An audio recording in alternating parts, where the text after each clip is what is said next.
I don't know. I certainly thought this when I wasn't on this journey yet. I'm like, oh, people they have it all figured out. Like they're hosting retreats. They have these big launches. They've got these big podcasts. Like they're on the journey. Like they don't deal with this stuff. And I'm like, oh no.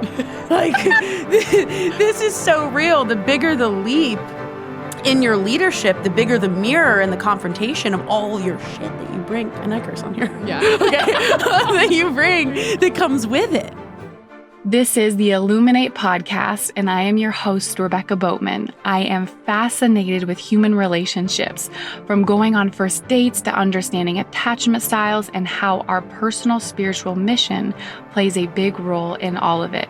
I created this podcast to invite you into conversations with inspiring leaders and I, as we explore different topics surrounding dating, relationships, money, and spirituality. Before we start, make sure to hit subscribe so you don't miss a thing.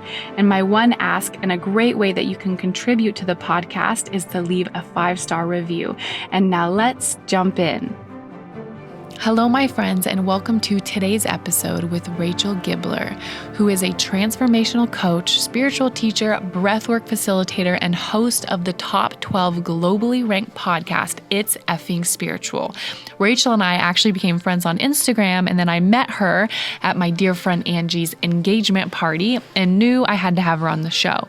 So her story is, after losing her father in a tragic accident as a teenager, Rachel spiraled into years of alcohol abuse and an abusive relationship that left her feeling worthless.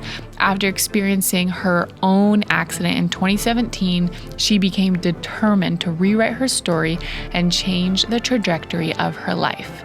Years into studying the subconscious mind, somatic work, and inner child healing, she began to share her teachings to help others transform in the way she did.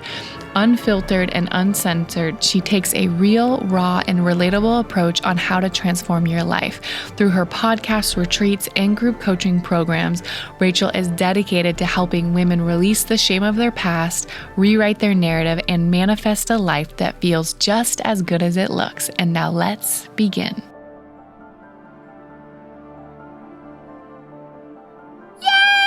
I'm so glad we're doing this. Yes. I know. Okay, you guys, I met Rachel recently and we're filming. Yeah.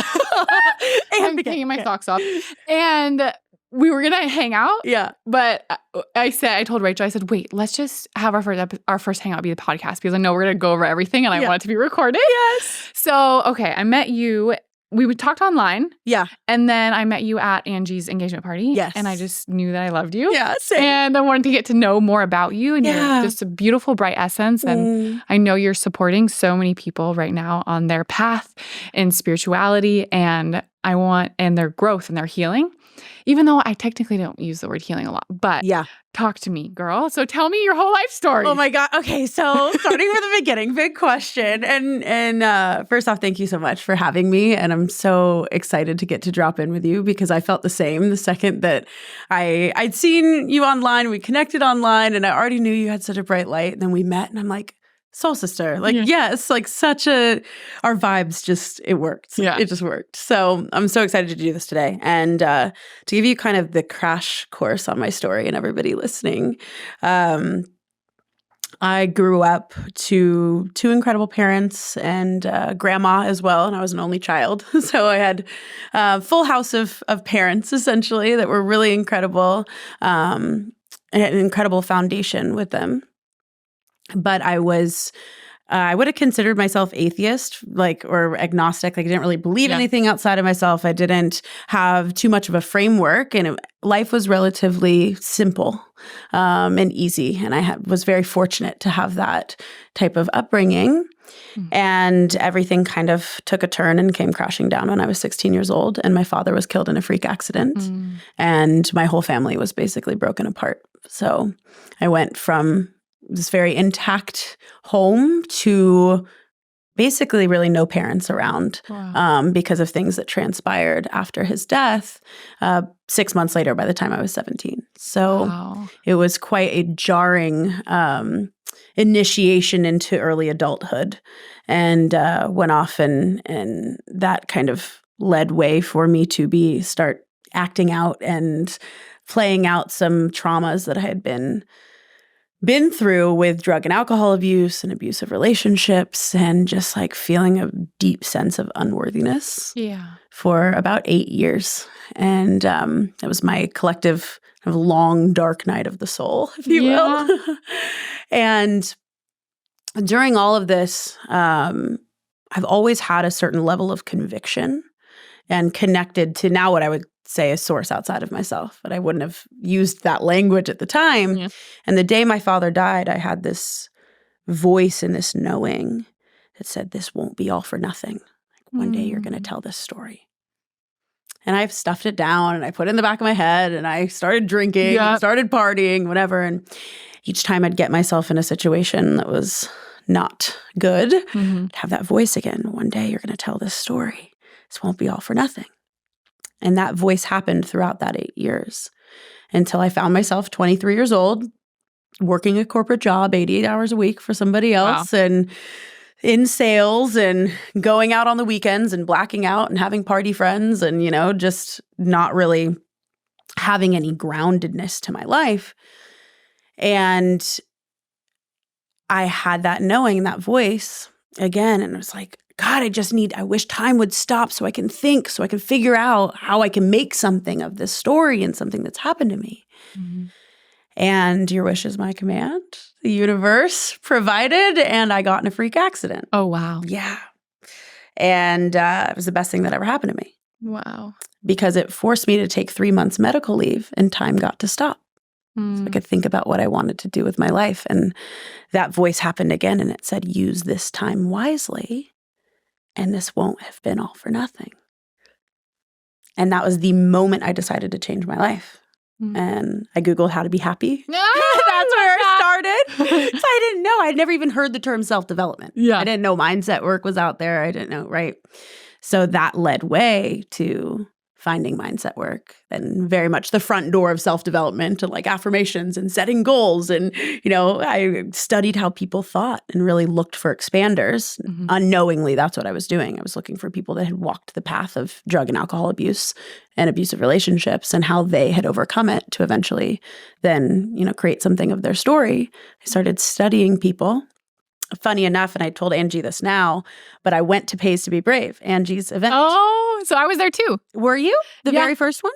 The very first one. Wow. Yeah, my partner at the time was speaking at it. And so I went and met her briefly. And he was always like, that's how I met Angie. And he's like, you guys are like two aliens. You're going to be the best of friends. So that was the first time I actually ever met her, was going to the event. Funny. So we were at the same place at the event. Like, how many years ago? That was 5 years ago. Yeah. Almost 5 years ago now, I think. It'll be 5 years ago in like October. Okay, wow. Yeah. And it was such a pivotal part of my story because what's so funny is that like waking up to this work is like I didn't have any social media at the time because I was hiding from that abusive relationship. I didn't want to be online. I didn't want to be seen. Yeah.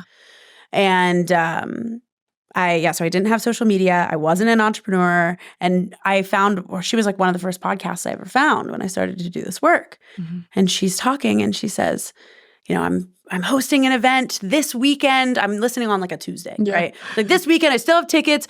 And it was like this, you know, when you're guided by something and it's like, okay, I should just do this. It's pulling your body. You're like, okay, I have to go. I book a ticket. I fly out by myself, which at the time was terrifying to me. Didn't know anybody. I'm like, there's no way. Like everybody else is like an entrepreneur. This is what I'm thinking in my head.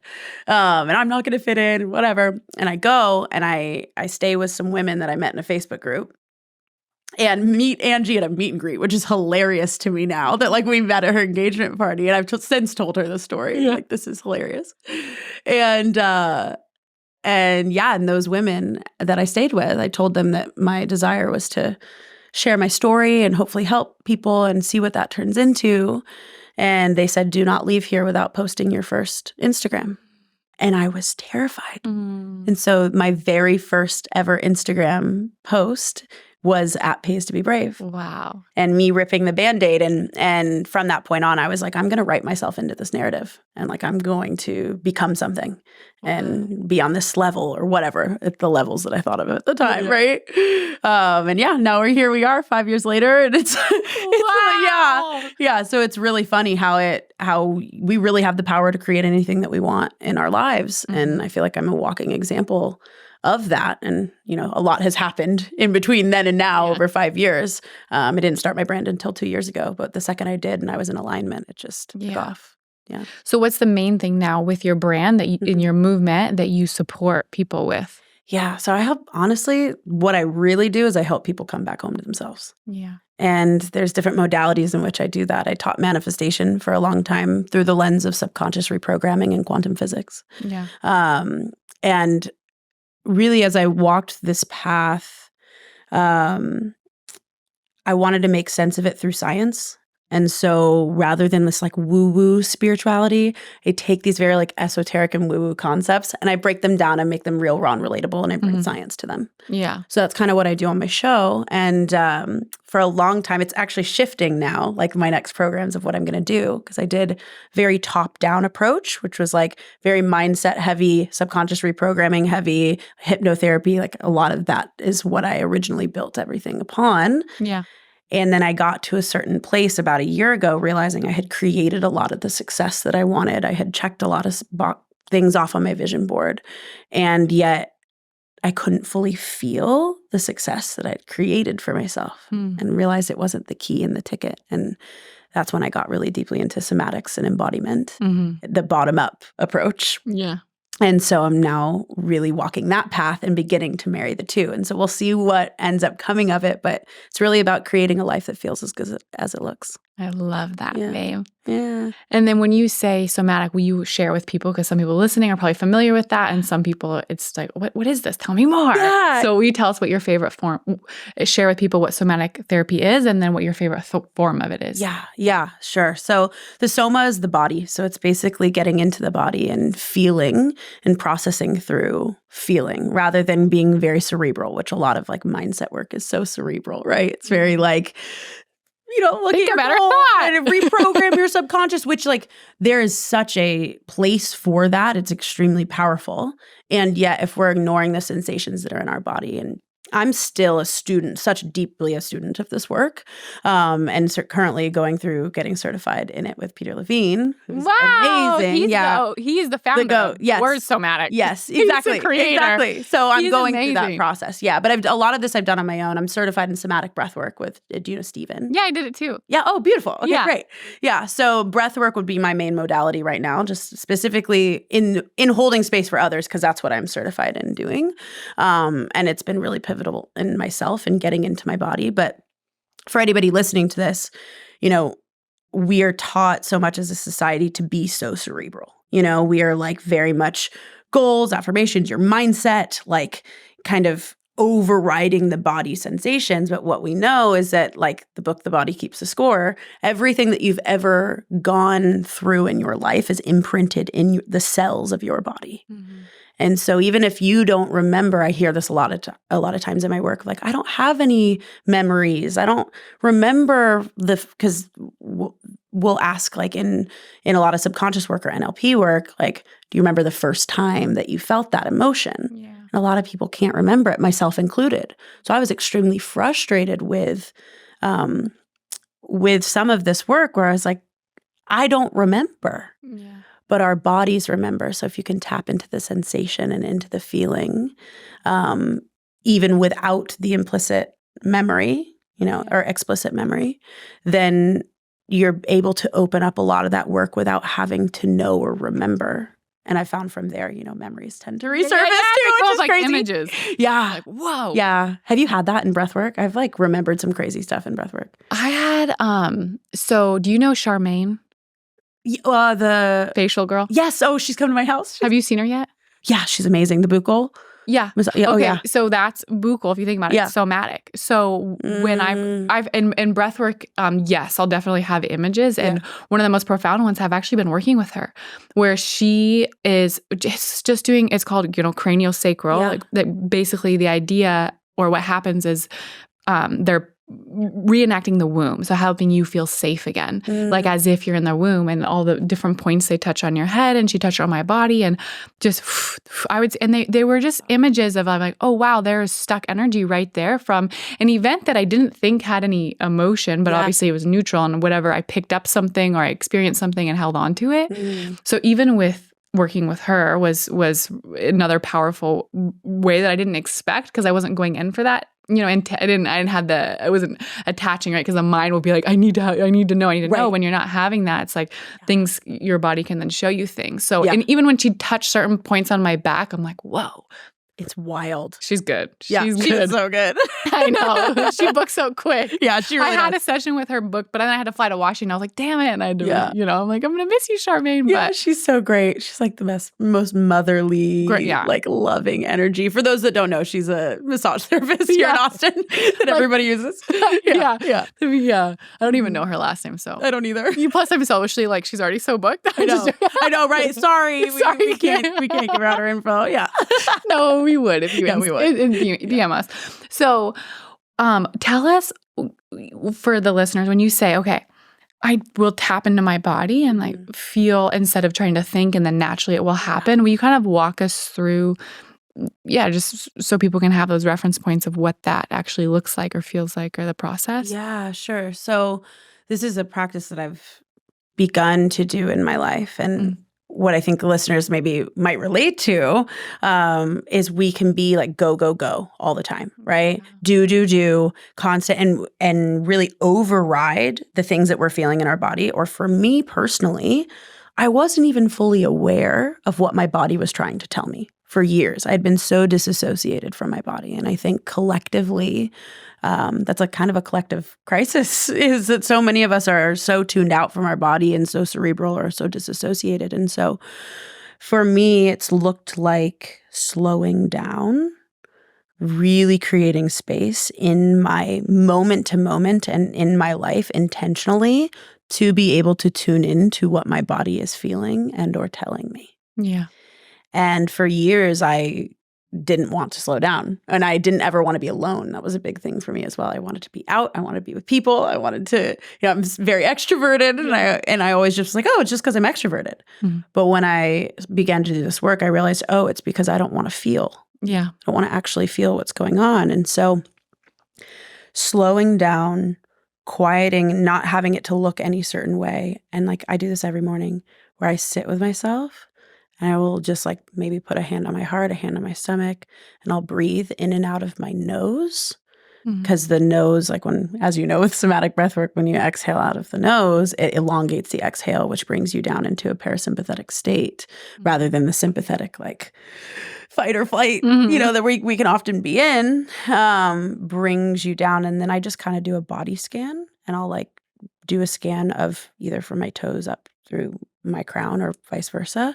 Just kind of like notice any sensations that I'm having in the body. And even if you're doing this, if you're listening to this and you even pause it and do this for, a couple minutes and do a scan, notice if you have like a tightness in your chest. Do you have a feeling in your stomach? Do you notice something in your throat or maybe in your crown? And like, I'll breathe into that space. And just allow it to kind of like expand. And you have to feel this. Otherwise it sounds kind of weird. It can sound kind of weird. And just notice what comes up and then just see without expectation. And I think not having expectation of what it's supposed to look like. Yeah.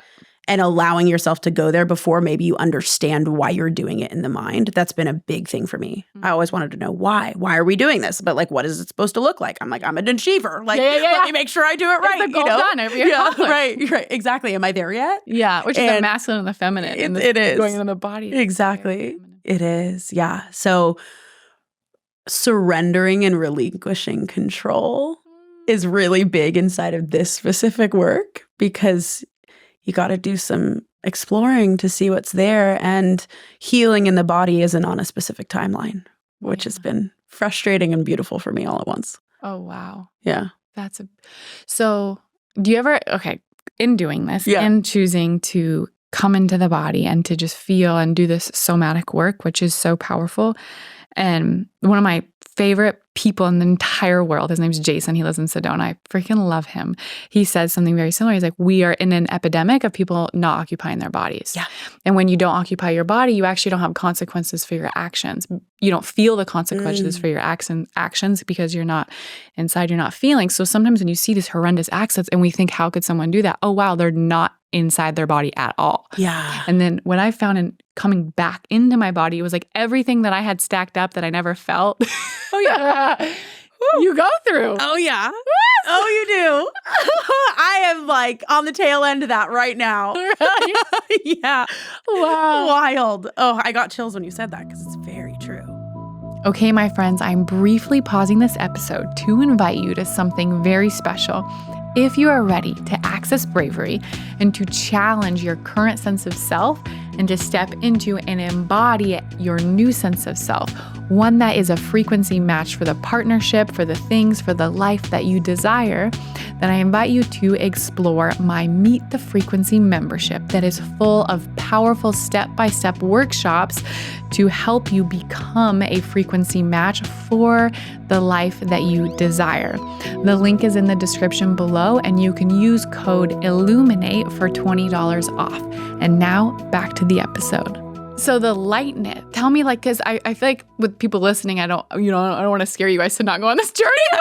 Like you want, it's so worth it. I want to talk about that too. Like, oh, like the freedom and the liberation and what you feel on the other side of your willingness to feel is profound. Yeah. And I would love to hear your experience in that. Yeah. Well, and I'm like a super open book. I'm almost maybe too honest, but I'm just really real on the fact that I'm still going through this journey. Yeah. So I want people to know that. And I don't know if I'll ever sit here and say I'm completely on the other side. I'm sure there's ebbs and flows of that. I think that we go through, at least for me in my experience of doing this work, not just somatically, but just in doing the work, in general tends to be cyclical, at least for me, where it's this upward spiral where I'm like, oh, I'm over it and everything's, really good. And then I hit another wave and I'm like, oh, there's another wave and I'm learning that same thing again. So, so I want to be really honest and say that like, I'm still walking this journey and I'm feeling like I'm coming out the other side of it and I surrender to the waves of it. But, for me, and why this is so important to me is because why are we creating anything in our life? Because we think that we're going to feel a certain way when we get it, right? So I used to teach, you see manifestation taught in the realm of like vision board and decide what you want and align to the feeling of having it and all these things. And that's great, but why do you want the stuff on your vision board? I used to teach that too until I got a lot of the stuff and I realized this didn't make me feel any different. Yeah. Why is that, right? So for me, going on the journey of healing somatically and learning to feel is the only way, because otherwise you're going to get the stuff, you're going to check the boxes, you're going to climb the ladder, you're going to do the things that society expects you to do, and then you're not going to be able to feel it. Yeah. So what it looks like for me is getting to feel the full range and spectrum of emotion, which is the feeling of an experience of being alive. Mm-hmm. So if we want to feel the joy and the abundance and the good and the connection, then we also have to be willing to feel the grief and the pain and all of the range of emotions that we're really here to experience. That's why we came into this human experience, right? Mm-hmm. And so for me, healing that, it looks like I have to be willing to feel all the stuff that I've stuffed down, like to your point, for so long once I got into my body and learning how to feel it and process that out so that I can make space for the joy and the abundance and the connection that I actually desire. Yeah. Mm-hmm. Wow. I love that you said the word grief. Yeah. I think that's it's such an important topic to be willing to go into that. Mm. Yeah. And and it feels like it's the doorway. And the reason I asking, okay, what's on the other side? So if we're just processing things with our mind and like you said in the beginning, and then I learned, I can actually do things somatically. I can feel and then knowing, okay, what is the benefit of that? I feel like when we know that benefit, then it supports us in going on that journey. Yeah. And I love that you mentioned, it is, then you can go, or when I put it in my words, it's like, I can go into the grief and then feel the freedom on the other side of my willingness to fully dissolve that. And it is like being a human while we're here. We're going to collect more things. We're going to have more experiences that require us to go back in to learn and to extract the wisdom and then come out. Exactly. Every time I'm like, it's kind of never ending, but isn't that the fun of it? Yeah. I'm like, what else is there to do? Yeah. And you said waves, which I think is so good. You guys, because I think of an actual wave. You have the highs and certain feelings, and then you have the contractions, and you have the fear, and or the things that present themselves. And if we understand that there's this wave that happens, and we embrace it rather than almost like, resisting it and then not coming into this full experience, it's a whole different way of living. And I think it's so beautiful that you said aliveness. It's like, okay, what's the opposite of aliveness? Yeah. Well, life is like a heartbeat. It goes up and it goes down, and that's the experience of being alive. We don't want a flatline. Yeah. And so I constantly am coming back to that. And I think there's so much surrender and beauty in knowing that it's always going to be like a heartbeat until our very last breath. We're not trying to climb. Like I've surrendered to that part of life, is that like, I'm not trying to only have the joy and the happiness and all of that without the other emotions, because being alive is that it's always going to be 50-50 no matter what. Because that's the point. That's the point of being human. And so I think when we understand that, we can surrender when we feel the lows a little bit more and know that it always goes back up. Yeah. And it's that wave, it's that heartbeat. Wow. Mm-hmm. So tell us, like, when do you feel the most alive? And I don't know if that's a really broad question, but. Oh, I love that question. Let me like check in. When do I feel? Honestly, when I'm connected in service. Like, when I'm not living my life just for me, but I'm living in service of a mission and a purpose that's greater than myself. Yeah. So like when I'm outside of like my ego and what are people thinking and what are the numbers on this, or what, like any of that stuff. And when I'm in that space, I'm never fully embodied and alive in my own purpose. But when all of that's out the window, like when I hosted a retreat for 15 women last spring. That was like some of the most alive moments I'd ever felt, to like see the like fruits of the creation that was like had really nothing to do with me, and really just all of these women and their willingness to surrender and do this work and to like be able to facilitate and get completely out of my own shit and just in service inside of this experience. Like those times when I'm connected. Like that's when I feel most alive. I want to connected with another human, and we're like just like talking about all these things of what it means to be human, and like I feel so alive in those moments. So leading up to the retreat, I'm curious, and I totally relate when you're just in it and you're just serving and you're watching all these breakthroughs and ahas. Leading up to it, how did you feel? Were you in that space, or was your ego stressed out, or?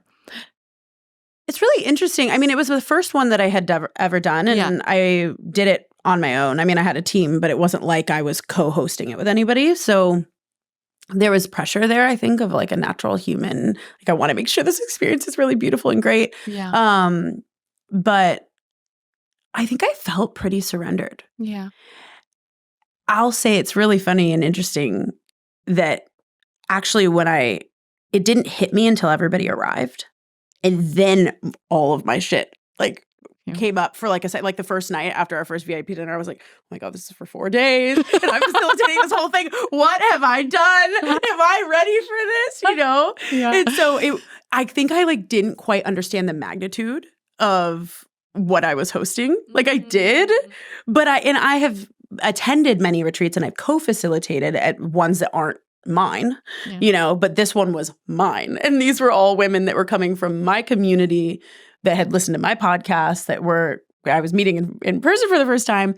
And there were so many steps logistically that needed to happen in order to really pull this off. And I'm very bougie in the way that I want to do things. I'm like, we're going to have all the things and like pull out all the stops. So I like wanted to make sure everything was good. And so I think I was so in that space that like I was calibrating and like feeling into the weekend and feeling into the women. And I knew kind of the exercises that we were going to do. And I had this rigid structure that I like wanted it to be, which is so funny now. I look back and it totally threw it out the window because I followed the energy. But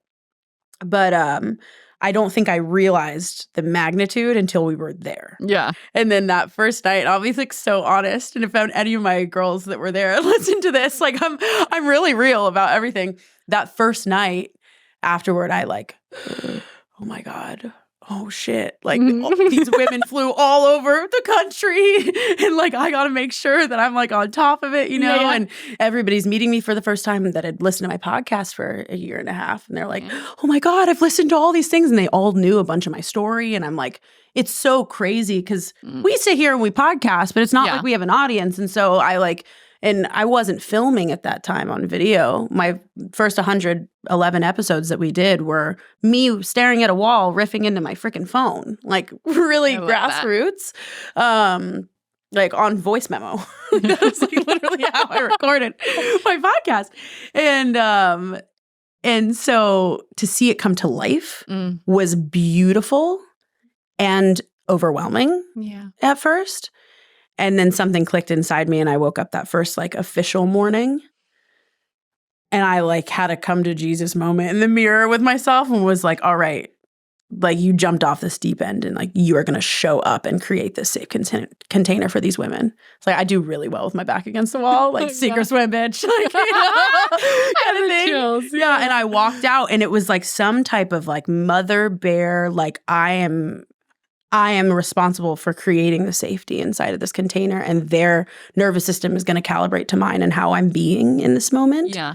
And it like clicked inside of me and I walked out and was like, okay. And then I was in this like space of just pure like, for 4 days. I was locked in and then it was beautiful. But yeah, that first night I was like, oh shit.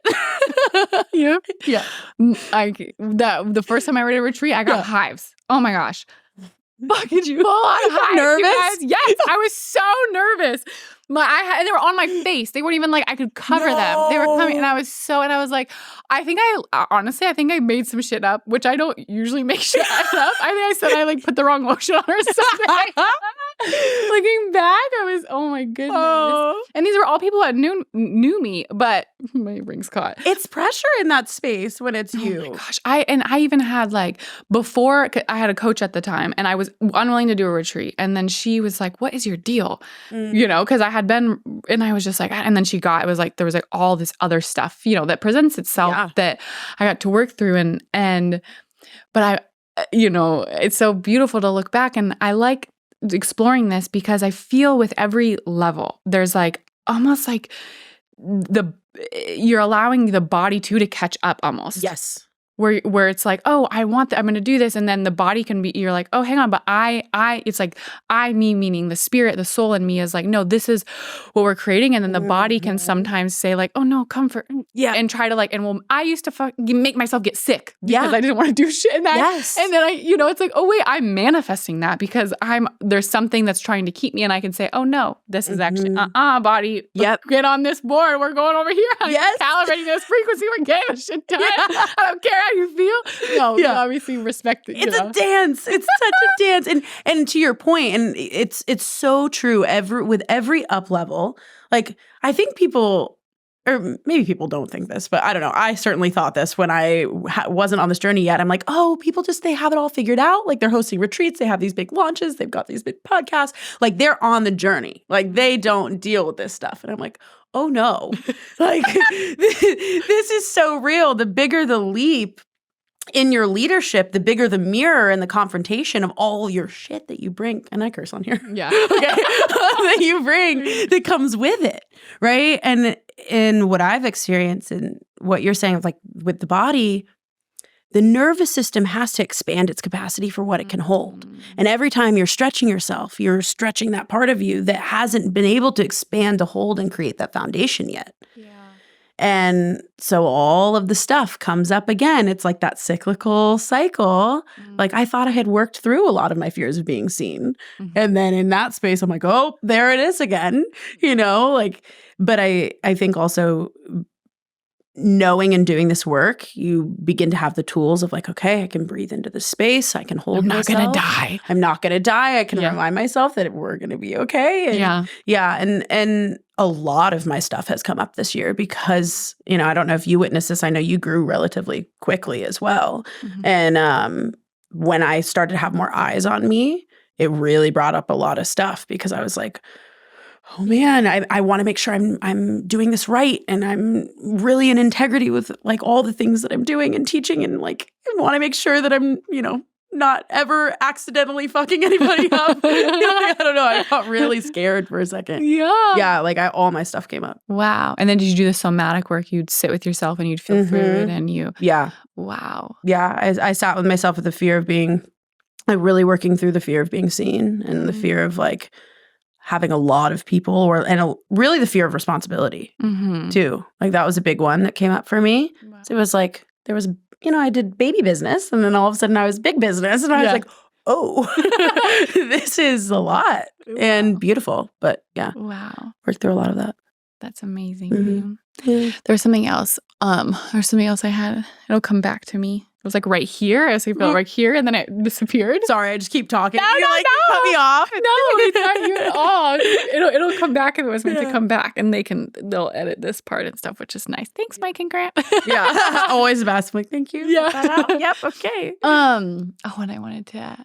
What was it? It might come back. Oh, what I was going to share with you was when moving through a ton of grief and anger and rage.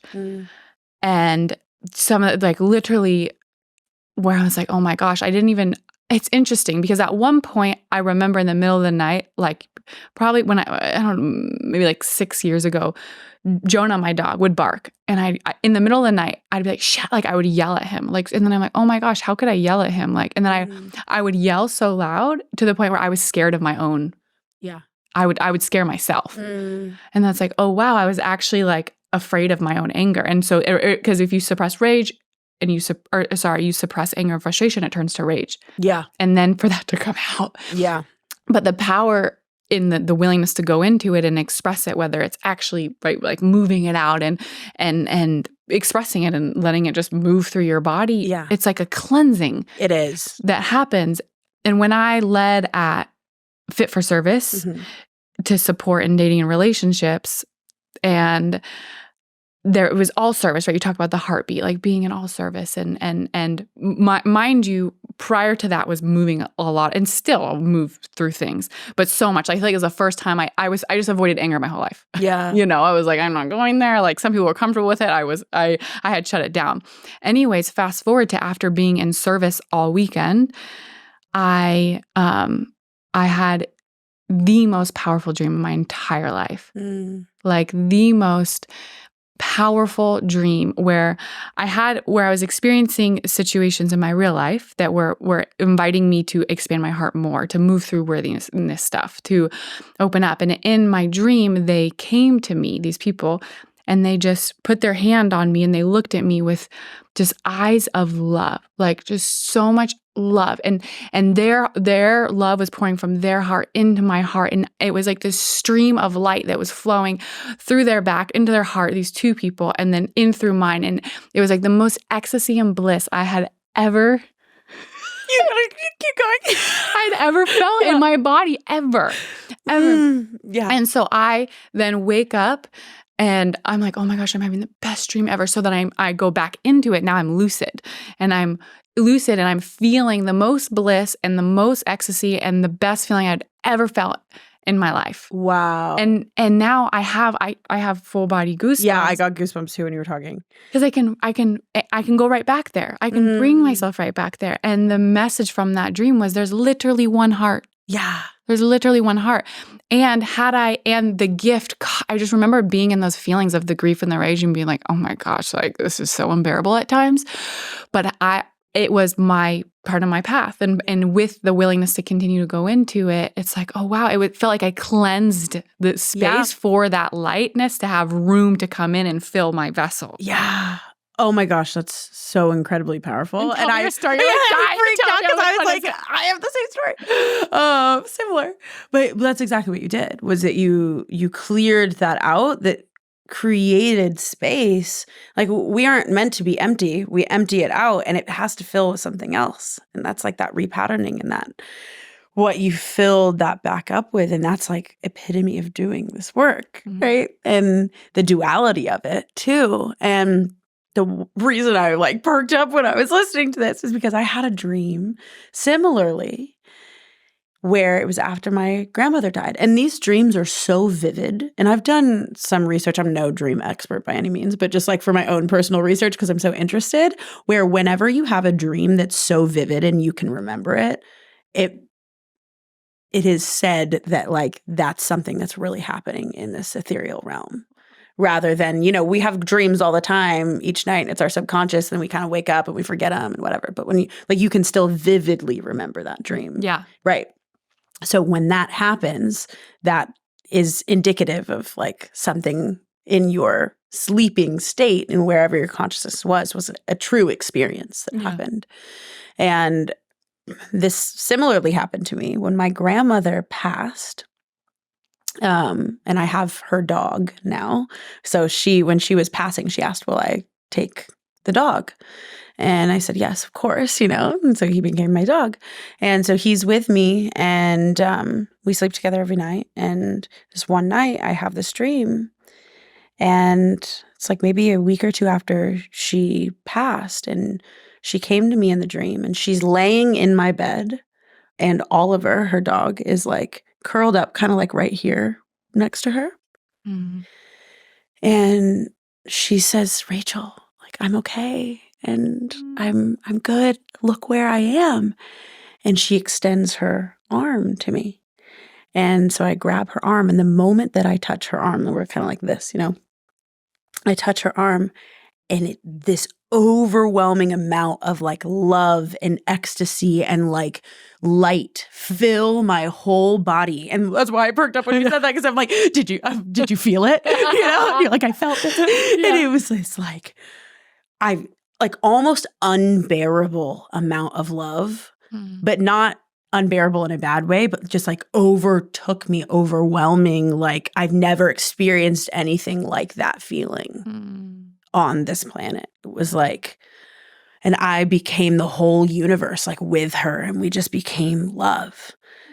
And then everything went and it came right back in.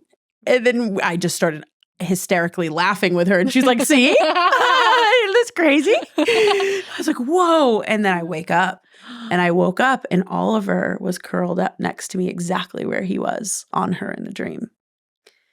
And it was one of the most profound experiences I've ever had. Wow. And just that same message of like, we're all from one loving source consciousness, and return back, into that ethereal realm. Yeah. Or at least that's what I believe and what I experienced inside of that dream. And it was deeply profound and moving to have that. It's so beautiful. Yeah. So wild. When you say like overwhelming love, it's like, I just keep hearing, it's like that love's always here wanting to meet us. Yeah. And this somatic work that Rachel's talking about that's available is becoming so popular right now because it's supporting us being able to receive that love and to raise and to become I don't usually say raise vibration, because I like to say like coherence, like to come into a coherence, to come into balance. And okay, since we're on the dream topic, I feel like you guys and the listeners will love this. So in 2014, my stepdad committed suicide. And it was very traumatic for our family, right? He was very traumatic, and, he had gone crazy right before he died and thought he would, was saying like totally different person, went cuckoo, like saying things like, I'm Jesus Christ, and like very, had ended up in an insane and mental ward, and it was just a really tough time. Ended up, dying, committing suicide, and 3 months later, okay, I'm with my boyfriend at the time in North Dakota because he worked on the oil fields, and I'm up there visiting him. I go to sleep. Okay. So I go to sleep and I start to dream, and I'm dreaming. So this is my dream. In my dream, I'm driving to the house that I grew up in where Ron, my stepdad, and my mom and my sister are. I'm driving but Ron's passed, right, in my dream. So I'm driving to go see my family, and I get pulled over by two cops, a girl cop and a boy cop. And when they pull me over, I'm like bawling. I'm like, I'm going to go see my family. And I'm just so, I'm like hysterical. And they were like, it's going to be okay. Like, they were just supporting me. So I was like, okay, and then I drive and I get to Slater Road where my mom and my sister actually live, and I'm like there seeing them. And all of a sudden I'm there to see them. Mm-hmm. And I hadn't seen either of them yet, but I get a call. I'm inside the Slater Road house in my dream. I get a call, and the call is like, hey, it's Ron. And I was like, where are you? Where are you? And he goes, I want to let you know I'm okay. Like, I want to check in on you and either your mom and sister and and I said, where are you? He goes, I'm at Slater Road. And I go, right. I'm like, I'm not really understanding. Right. And I go, no, I'm at Slater Road. I go, you're not here. And I'm like, where are you? And he's like, I'm at Slater Road. And he kept telling me this. And I'm like, so I'm arguing with him in my dream. Right. And I go, and I was like, let me put you on the phone with mom. So I walk out because we have a shop on the property, and I hand the phone to my mom, and my mom just starts bawling, right? So this is all in my dream at Slater Road. Then I wake up, and now I'm in real life, right? Mm-hmm. I'm in North Dakota. And in real life, my mom's at Slater Road. So I text my mom, and I say, Mom, call me as soon as you can get a chance. So this is real life. My mom calls me, and I said, Mom, I had a dream, and it was Ron, and he kept telling me that he was at Slater Road. And she goes, last night was the first night I ever dreamt of him, and he was laying in bed holding me. Oh, I have chills. Whoa. So it was like she needed that confirmation because he told me I'm there. Wow. Yeah. That's wild. Isn't that beautiful? Yeah, that's beautiful. Yeah. So, and it's still, something our family's healing. And my sister, he just had his actual birthday was 2 days ago, and my sister came home with a puppy and named it Ron. Oh. so now my mom's sending me these videos of the dog named Ron. Like, it's kind of funny they named him after. It's so cute, That's really cute. Yeah. Yeah, and thank you for sharing that. Yeah. That's so powerful. And I think just such a testament to how there's so much more at play than we can ever understand in this 3D reality and in these bodies. And I think that's why there's such a call to us feeling so divinely connected to source, and why people are really waking up to that now, is because we're like, we know on some level that like all of that is so real and true. And when we're in our sleeping state and our conscious defenses aren't up, that's how they're able to connect and contact us, right? Because we're so much more open to receiving that in those ways. So I personally believe all of that stuff is just so real. Yeah. And it's just so confirming. Yes. Yeah. And hearing the stories, which I love hearing your stories, and I love that we get to share these with all you lovely listeners. Yeah. Because you guys have your stories too. Yeah. Or maybe you're like, oh, I haven't had that experience yet, but I want it. And this is planting in your field to say, oh, I can set intentions before I go to sleep, or, and allow myself to open up to these dimensions of life that exist. So, and I'm curious with all of the people that you support, what do you find is, or actually, let me take it to this. You said something that you would love doing is you would take esoteric concepts and then you would bring them into, would you say tangible? Yeah, like real, raw, relatable, tangible. Yeah. Yeah. Making it really real. What's your favorite, or one of your favorite esoteric concepts that you just love? Okay, so I love this. And I did a full episode on this and people really love this. So I'll share this specifically. So the reason I teach spirituality from this lens is because I think it makes it for people that maybe question a lot of the woo stuff, it kind of bridges that gap. And I speak to those people specifically because I was one of them, right? So oftentimes we speak to the person that we used to be. And so from a psychological level, I really understand people that are like waking up, but kind of like, I don't really know if I believe in the angels thing, or I don't know if I believe in. And so for me, a concept I questioned was this whole 1111 thing. Right? Like where you see an angel numbers, right? You see repeating numbers.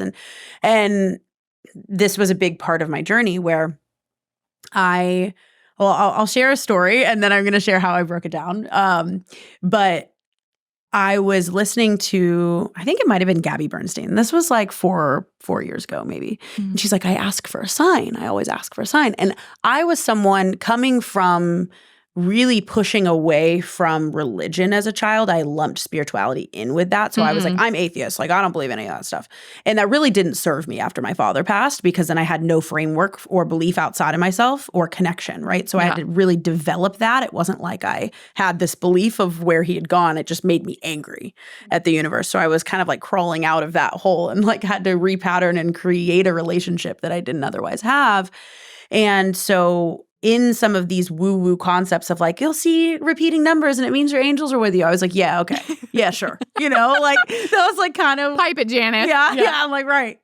And or like asking for a sign. And so I came from this space of like really testing these things because I wanted them to be real, but I was like jaded as hell, you know, like I was super jaded.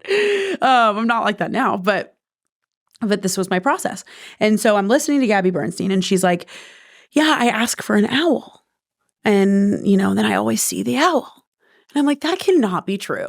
But okay. Because I'm like really. Okay, Gabby. Yeah, okay. But I'm like really wanting it to be true, right? Yeah. But I'm like really dismantling a lot of my own judgments around this, like that world, right? And so I'm like, okay, so that I can't manipulate it, I'm going to also say an owl because I don't see owls anywhere, you know? Yeah. And when you're asking for a sign, I mean, it doesn't have to be like an actual owl. It could be like an owl on something or like whatever. No, it has to fly and land inside your car. Yeah, exactly. But I didn't want to say like, oh, let me see a dog, like when I see those all the time. You know, an owl seems... Let me see a blue sky dog. Right. Exactly. Clouds, like grass. Right. So I'm like, okay, an owl seems obscure enough. And so I walk outside, maybe, I don't know, 30 minutes later. And it's where I walk my dog every single day. And there's a parking meter. And I'm walking by this parking meter that I walk by every single day. And I look at it and there's a painting of an owl. And I'm like, no fucking way. There's my owl. This is stupid. So then I get like kind of annoyed because I'm like, I walk by that every day. You got to give me another owl. Like give me a different owl. Yeah. So then That's funny. Yeah, I know. I'm like, I don't want to believe, like talk about so much resistance, like so much resistance, right? And so then later that night, I'm like, okay, if it's really real, show me an owl that I don't walk by every day. Like, you know, and so then I'm at my cousin's house and I'm sitting on the couch with my cousin's boyfriend. And all of a sudden, he's just like scrolling on his phone. And then he goes, oh my God, Rachel, look at this video. And he shoves his phone in my face.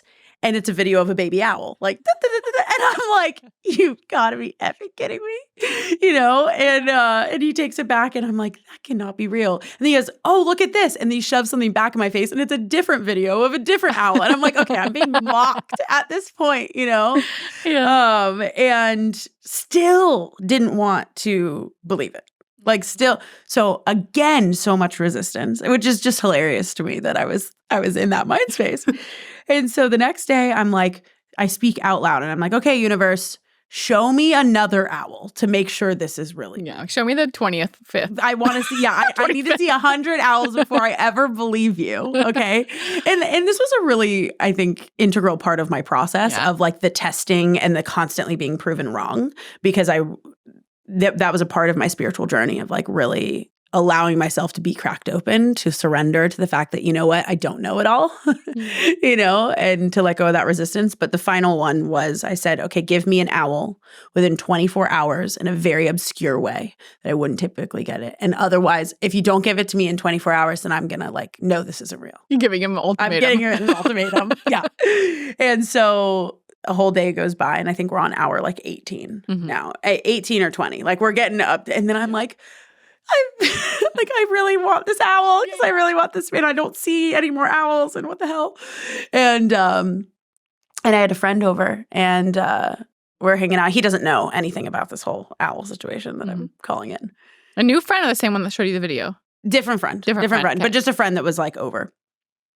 And then he goes to his car, and he's like, I gotta run to my car to go grab something. I'll be right back. And when he runs to his car, I say, universe, please, I really want this to be real. And I gave you 24 hours, and we have like 2 or 3 more hours left. Can you step on it? Show me an owl? And he comes back down, and he throws something on the counter, and he goes and sits down. And I go and look, and he had like Swisher Sweet wraps. like a blunt? Blunt wrap. I left that part out of the story. That was what he was going to get in the car. And he brings me the white owl blunt wraps, and it's an owl on the packaging. Oh my God. And I'm like, oh my God. And I start bawling and I'm like, I asked and you delivered. Like, ask and you shall receive. So this was a very integral story in my like evolution and spirituality of like, I resisted so much. I put so much stipulation, and yet still it delivered in some really beautiful kind of wild ways. And so this was what cracked me open to like, okay, this is so undeniable that clearly there's something at play outside myself. And to bring it back to your question, to round that story out, I still couldn't get myself to like, it's just my angels or it's just source, like at that time. Yeah. And so I had really gotten into like the subconscious mind, and what I had realized with that and the way that I personally teach it is that we have something called our reticular activating system, right? And our reticular activating system is designed in our brain to filter for and look for different things that we give it, right? And so if you are, it's the filtered lens in which we perceive the world. So there are millions of bits of information that are coming into your brain every single second, but you would go crazy if you were actually processing all of those, right? So instead, your reticular activating system, depending on what it is that you are focused on in your life, filters out everything that has always maybe been there, but that you can't perceive of. Yeah. Until you give it an intention. And so just like in that owl story, the parking meter I walked by every single day, I probably saw that owl mural every day. But it didn't have any meaning, and I didn't really ever notice it because I wasn't actually looking for it. And to me, what that meant is that like people can say it's your angels, people can say it's source giving you to you, it's God, it's, you know, whatever. Or maybe it's yourself, but maybe it's all the same thing. If I'm given this mind and this brain and this body and this life to perceive of magic in the world, and if I direct and intend what I want to perceive of, and that's what ends up showing up in my life, isn't that magic? Isn't that spiritual? Isn't that a connection to the divine? Isn't that spirituality? Like, so I, in that, realized that like the way I teach it is like, yeah, you're seeing angel numbers, but maybe it's your angels or maybe it's you. And maybe it's you set the intention to see 111, and so you're seeing it everywhere, but that doesn't take the magic away from it. That is the magic. Yeah. Look at every single thing that you intend of, you perceive of. Because you are the magic, you are the angel, you are the source that is creating it all the time. So what is it that you want to perceive of, and what do you want to create in your life? And so to me, that was magic. So I share that story to say that that's how I teach spirituality, is bringing it back home to you. Wow. Wow. Wow. That's so powerful. What do you so when you experience these, then you call them manifestations. Yeah. Use that. So when you experience these manifestations, is there always still this element of surprise, even though you know it's going to happen? Is there that element of wonder? How does that play in for you? Yeah, it's interesting because a lot of people that teach manifestation like will say, don't be surprised because then you're not calibrating to the like, oh, of course. Oh, of course. And like, while that very well may be true, it's just not my experience of it.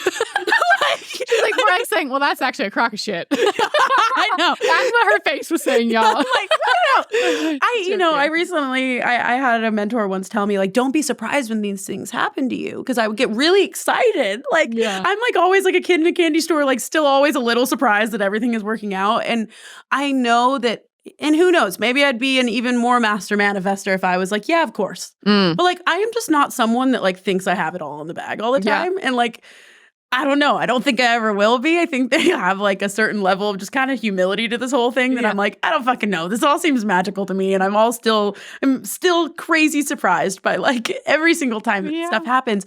And I don't know. Personally, I don't really want to lose that. Yeah. And so a lot of people teach it like, don't have that element and like really recalibrate to like, of course this is happening and it's always on its way to me and da-da-da. And while like, yes, I do think it's really important that we surrender into the belief of like, this is going to happen and this is already mine and I'm worthy of this. I am this. I am this. Yeah. And yet, I don't know. I think it takes the wonder and the magic out of all of it. It's like, oh shit, look, it's here. Yeah. And a lot of the times with certain things that I manifest, I don't even realize until after the fact that like, oh shit. I was asking for this. Yeah. Oh, this is something I wrote down. I wanted. Yeah. So like I had an experience where I wrote, every year I write down like things that I'm manifesting, and I had a really big year in 2022. And I had written down something in like May of 2022. And then May of 2021. And I looked back in May of 2022. And I had checked every single box of like all the things that I wanted, and I completely forgot about it. So I have a lot of that experience too, where I'm looking back and I'm like, oh yeah. Holy smokes. Yeah. And so I have to constantly be looking for and acknowledging what it is that I've created. And I think we have a tendency as a society to like go to the next thing and the next thing and the next thing and not stopping to feel it, which brings it back home to the somatics and like being present with what is true and what's happening in the body and also what's happening in your life. But yeah, a lot of times I'll manifest things and then realize I'm in the middle of the blessing. Yeah. Like, oh yeah.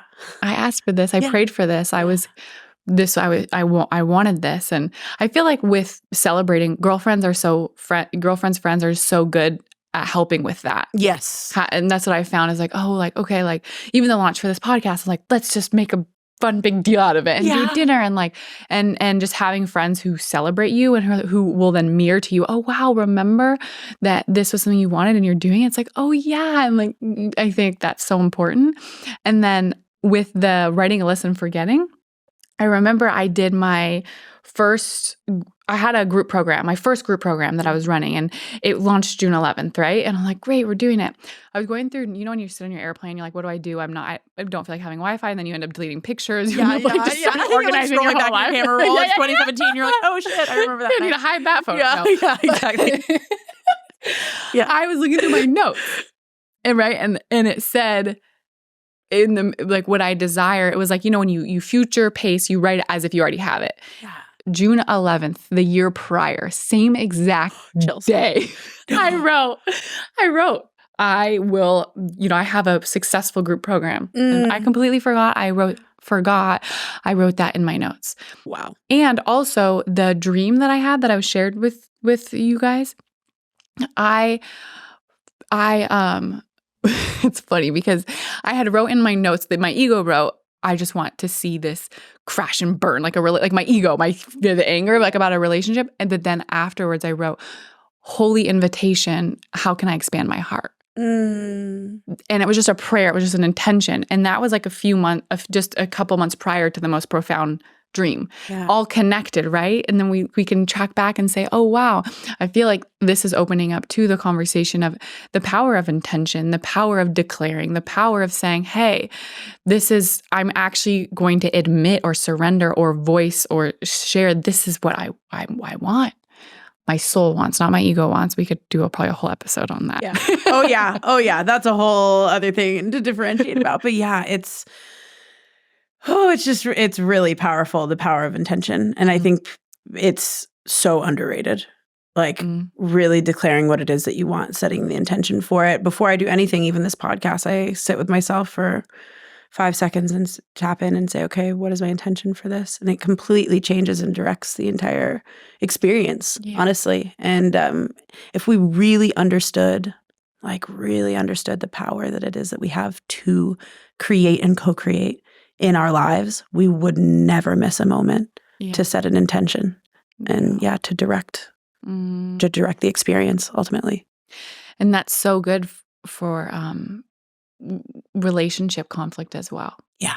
Like if you know, when you're going into a conversation and say you want a certain outcome or whatever, coming back to like, okay, before going into this conversation, what is my intention? What do I want to see, and what do I want to, what frequency do I want to operate at? What do I want my thermostat to be set to? Because then that intention will carry and it makes the biggest difference. Yeah. When people ask me like, okay, Rebecca, like, what do I say? Right. And I'm like, listen, I'll give you words. I'll help you with learning that, because a lot of people don't know, like, how do I communicate what I want? Like, how do I, and in a way that lands or in a way that is supportive. But if our intention is, you know, well, I want to win, or I want to be right, or I want this, it's like, oh wait, what if I just, you know, you may forget the words that we support you with, and you just show up with the intention. It makes all the difference. Oh my God. It's so much easier. Honestly, rather than having to like be robotic, remember, that's how I am when I speak on stage or when I'm facilitating inside of a group or whatever, right? It's like, I don't script out all the things word for word. I instead, like, I really tune into what is my intention? What is this energy? What is it? How do I want to show up? Yeah. And then what's delivered, then you get to trust that fully. You know, and I think it makes it flow a lot easier if you can just come back to your intention. And typically the intention is always so much bigger than like, just like the ego self of like, what should I do? What should I say? It's like, what am I here to hold and create inside of whatever container it is that I'm, you know, creating in. What's your human design? Manifesting generator. Yeah. What's yours? I'm a reflector. Are you? Yeah. You're the rarest of them all.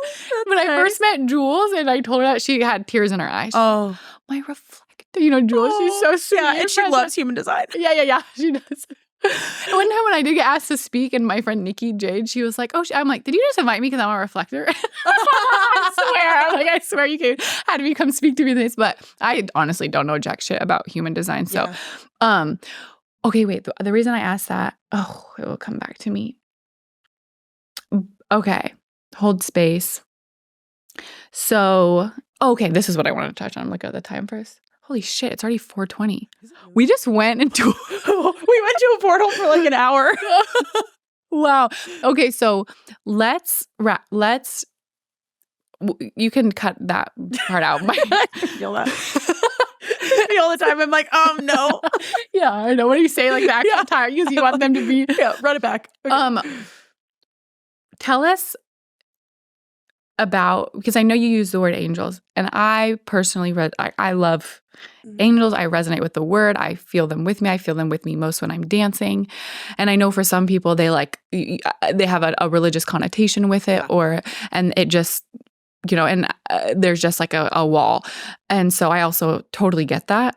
And I feel like there are messengers. I feel like when we set intentions, they hear them and they carry them to, I would say, higher, you know, they carry them up to be heard. So if you have when you receive signs from angels, what would those be? Or anything that any messages you want to share in regards to that and your relationship now with them? I would love for you to share that. Yeah, absolutely. And I love that you're bringing this up. And I think it's a really cool conversation to have, because how you're like, I just resonate with them and this felt right to me, right? Mm-hmm. I was the actual opposite. You know, and that's why I always went the science route. And to touch on your point of people that might be resistant to it, I was one of those people primarily because of the religious connotation with it. And so I had so much resistance to it until I began to break down the walls of what I shared earlier with my experience of the signs, right? Where I had to I had to prove to myself that there was source outside of myself that was operating before I could be open to something like angels. Like I had to really dismantle my own judgments and belief systems around what is true in order to be cracked open enough to then believe something that was maybe a little bit more ethereal or esoteric. And so now my experience of angels, I mean, we can call on angels, we can call on our ancestors, we can call on that which is source consciousness. And to me, it's simple in the fact that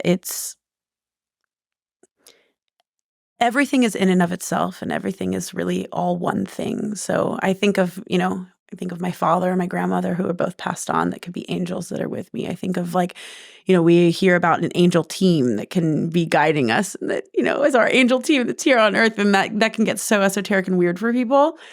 And I used to be somebody that completely judged it. Mm-hmm. But now, because I've understood that I've been proven wrong, I've proven myself wrong over and over and over again. Yeah. That now I'm so open to so many more things because I've been proven wrong in so many other capacities, right? That I'm like, maybe that is true. Maybe that is, And so for me, my experience of angels is like people can be angels and messengers and guides. And so a lot of the work that I even do here and is bringing this down into the 3D. So the very woo out there, up there, is that it's all heaven. Mm-hmm. That we can create now based on the love and the source that it is that we tap into. Yeah. We're always being listened to and guided, because whether that's an angel or whether that's source or whether it's your higher self, whatever it is that God, whatever resonates with you, it's really all one collective thing at the end of the day. For me, this is what I see it to be. And so when something, how do I put this? There is magic in every single moment and every single day, depending on how it is that we are perceiving it. So that person at the grocery store that says one word to you that hits you in a certain way, that maybe is an angel that's coming to you and being a messenger, right? You're calling in and tapping into your highest self and tapping into the frequency of abundance that is automatically within you, and you're learning what is it that I'm creating. Maybe that's angelic in and of itself, of you tapping into that higher source consciousness that is you, or maybe that is you calling in Archangel Michael, if that's something that really is feels resonant for you. But for me, it's what frequency is it that I'm tapping into, and how can I surrender and trust that I'm actually being guided every single moment, and everything that is created is exactly meant to happen, and there's magic in everything. And it's all a message. It's all angels. It's all source, and it's all perfect. Yeah. Yeah. Wow, babe. Thank you for sharing that.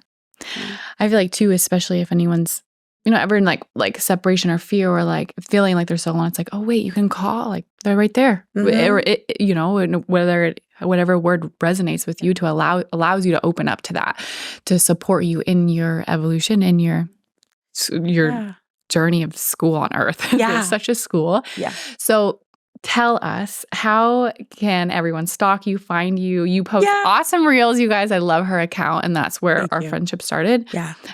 So how can everyone find you? On Instagram. Come hang out with me on Instagram, because that's primarily where I am, at Rachel Gibler, which I'm sure you'll put in the show notes. And listen to my podcast called It's Fucking Spiritual. And it's really fun. And I'm on Spotify, Apple, all the things. We did 111 episodes on season 1. And I took a bit of a break, and we're coming back with season 2 fully produced and on video. So we'll be able to actually connect. So really excited for that. And 111 episodes. So are a lot of them you, or they're also guests? Almost all me. Wow. There's some guests, but it was not an interview podcast. Yeah. It was literally me riffing into, it was a microphone. I had a Blue Yeti microphone, the one that a lot of people start with, and I was staring at a wall, and then I got too lazy for even that. So I would lay in my bed, and I would talk into my voice memos, and I would text it to my producer, and that's what we did. I love that. And I did 111 straight for a year and a half. Wow. And then I took about 6 months off. Did not mean to take 6 months off, but it's what happened. And, you needed. What I needed. It was the break that I needed. And now we're about to really come back, and we'll have you on the show and stuff. It'll be really fun. But yeah. Come say hi. Yes. And so that link that she's referring to, there's show notes she's referring to, you can scroll down below, click, go send her a DM, let her know what you loved from the episode. And thank you so much, babe. Yeah. I love that this just happened so quickly and you came on and shared your beautiful magic and what you're doing in the world. And you just embodying what you're sharing and being that portal point of possibility for then people who are skeptics and people who are listening, not that, people who are skeptical, I should say, that are starting to want to enter into this way of feeling, thinking, and operating, and for you embodying that and sharing that and showing up and being willing to be seen and work through your own stuff to get there, and the impact that has on our listeners and everyone else in the world. And it's just so beautiful. So I'm grateful. Thank you. Thank you so much for having me on. This is a joy, and you're such a light. And I'm just so excited to continue to hang out and experience our friendship together and go fart around. Yeah, exactly. Yay! Thanks, thank you. Woo!